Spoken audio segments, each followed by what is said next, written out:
Je suis en 4e année de thèse et je m'intéresse particulièrement au cancer du sein. Donc, pour vous expliquer un peu mon projet de recherche, je vais prendre un exemple dont vous avez tous entendu parler, la fourmilière. Puisqu'en effet, une tumeur solide peut s'apparenter à une fourmilière dont les ouvrières assurent le fonctionnement. Elles interagissent avec la reine, qui, elle, assure la prolifération, la reproduction, et donc l'extension de la fourmilière. Comme dans la fourmilière, en fait, on peut assimiler les cellules malignes à la reine des fourmis.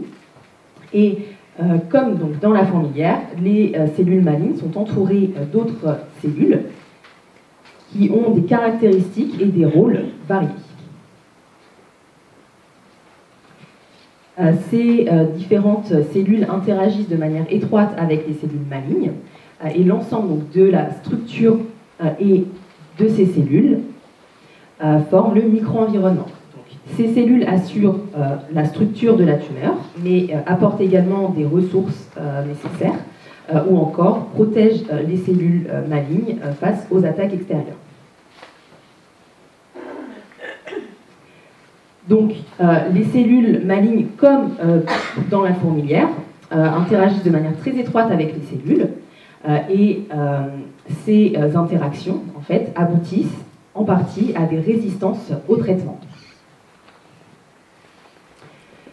Le but de ma thèse est de comprendre comment on peut rompre le dialogue entre cellules malignes et les cellules de l'environnement afin d'améliorer les thérapies, en particulier de pouvoir cibler et tuer plus facilement les cellules malignes. Et en particulier dans ma thèse, je m'intéresse à essayer de rompre le lien entre, les interactions entre cellules malignes et un régiment particulièrement protecteur que sont les fibroblastes. Ces fibroblastes, en plus d'assurer la structure de la tumeur, protègent les cellules cancéreuses de différentes thérapies, comme la chimiothérapie. Et dans ma thèse, lors de mon projet de thèse, j'ai déjà montré que les fibroblastes, finalement, n'apportent pas seulement des ressources aux cellules malignes, mais peuvent les priver de certains nutriments. Et c'est cette privation qui participe aux effets protecteurs. Donc finalement, comprendre comment les fibroblastes interagissent avec les cellules cancéreuses permet de proposer des traitements supplémentaires pour rendre plus vulnérables les cellules malignes et ainsi améliorer les traitements actuels. Donc mon but, c'est de finalement rendre la reine plus vulnérable pour améliorer les traitements. Spécifiquement en fait en limitant les interactions entre la reine et certaines de ses ouvrières protectrices.